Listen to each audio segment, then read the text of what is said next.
Can't sleep? Well, that's not good. Well, can't promise you anything, but yeah, you can set your bedroll over here if you want. The tree's pretty comfortable. Honestly, haven't seen much other than a few possums at the bottom of the hill. And a little movement in the trees. Not towards us, though. I think the people who were following us are long gone. It's really a good thing Swift found this cave. You guys were pretty low, and I was almost out of magic. Not the best place we've stayed, but it's far from the worst.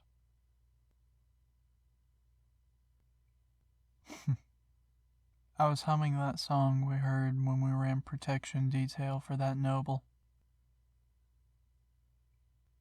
I think it was in Thaumaterra? Either that or the next place over. Anyways, it was that slow dance that everyone kinda swayed through like they couldn't wait for it to be over. I still remember that one posh guy trying to get you on the floor all night. It's a good thing he noticed that his pant leg was just a little too close to that candle that fell on the floor. Just because my tail knocked it into the floor doesn't mean anything. Freak accident. Some would even call it karma. Hey, it's my one good joke. I can't be held accountable for my actions when I get the opportunity to show a noble that fire doesn't care if you have money. Yeah, don't worry about paying me back. You're already doing more than I could ever ask for. Saved my infernal adjacent self quite a few times by now. I'm serious. You've helped me out a lot. The whole group has. But you specifically have picked me up the most when I go down. You helped me break up Scully and Lou when they were fighting over who pulled more weight against that wyvern. I'm not even sure I could have gotten him to go on this job if you weren't there to help me convince him. So, thanks.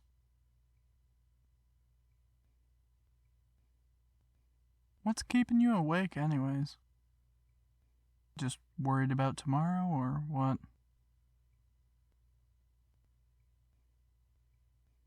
I can understand that. It's a big fight tomorrow. Storming the camp of that necromancer isn't going to be easy. But, if we can keep the undead off us long enough, I'll have a shot at taking down the wards on the main area. Admittedly, I'm not the best at ridden magic. Not like Calamity. But even though he's studied longer, the runes are in Infernal. He can't read them. For once, the tail and the horns comes in handy. For more than scaring people off.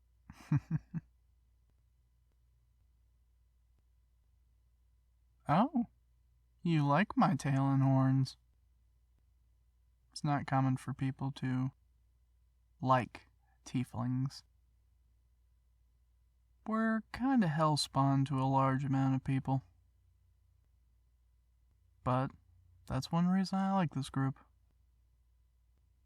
You guys don't care about what I am, or where my magic comes from. You trust me. You pick me up when I fall down. You're family. Honestly, I am grateful to know where my magic comes from. I've spent so much of my life not knowing and scorning my natural gift that I never understood it. It's good that even though it comes from a dark place, it can be used to help those who need it. Who knew that the tiefling that stole from the shadows would bring from those same shadows so much good? All because the group he tried robbing decided, instead of beating him within an inch of his life, to take him in. Alright, that's enough about me. You look tired. I'm not boring you with my grand statements of thanks, am I? Wait, did you lose your pillow? Or did snow take it?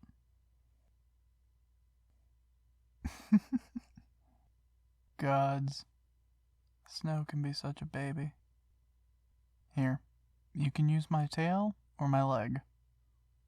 I'm not going to be moving around unless there's something around the camp. Relax. We don't need any messed up necks before this fight. Just lay down, and I'll keep an eye out for anything. The moon is pretty tonight. You can see everything so clear in the light. You want me to try to tell you a story? See if that helps you go to sleep? Alright. There was this one from when I was a kid. We were poor. It was me, my sister Temperance, and our mother, Love.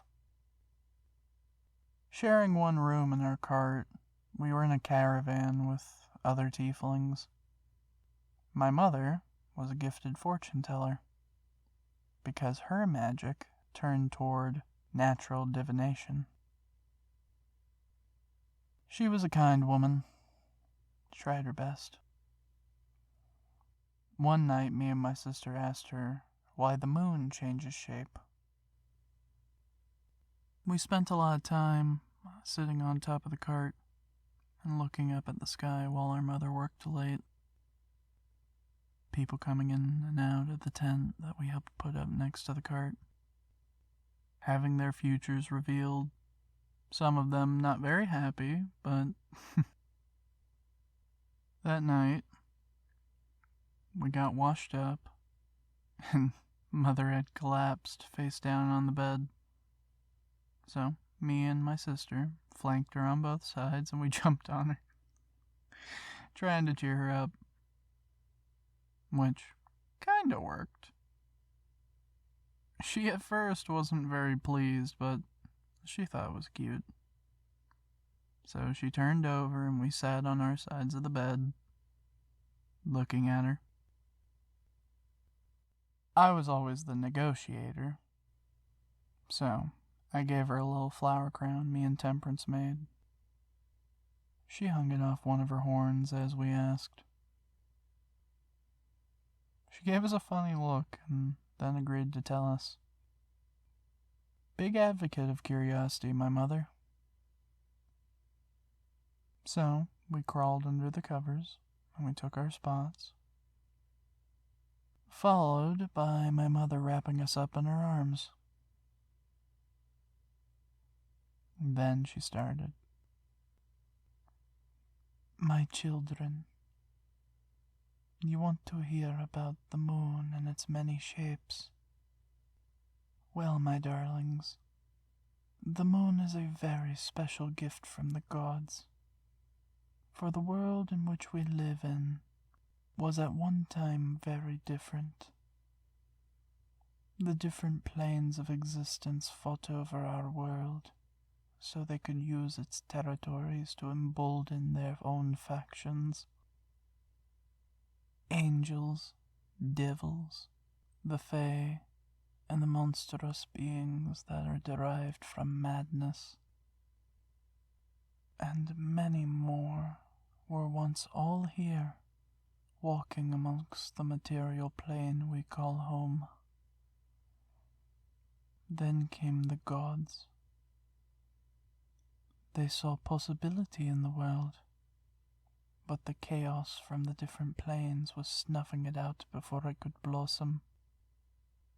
So banding together, with their powers combined, they confined most of the creatures to their original worlds, pushing them far away from us.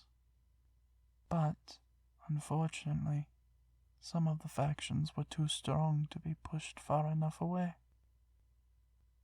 So instead, they created the celestial bodies that surround us. The moon was made to distract the two largest factions that stood a chance against the gods themselves. The angels and the devils that were warring across our world were enclosed inside the moon, flanked on both sides by the Fae and the monstrous aberrations in their own spheres. So when you see the moon growing lighter or darker,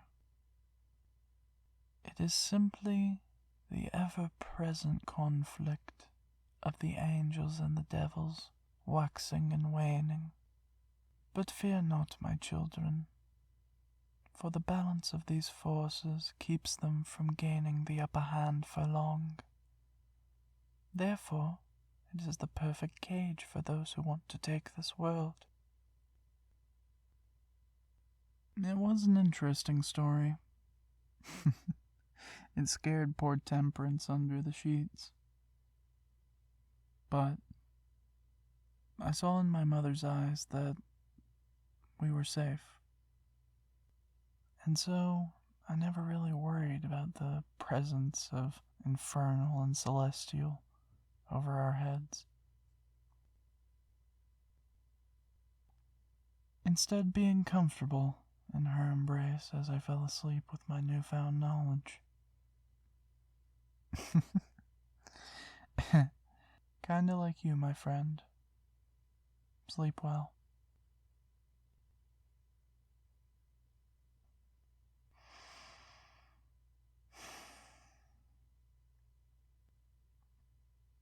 Sister, I know you are out there. I only hope when we meet tomorrow that you will listen to me.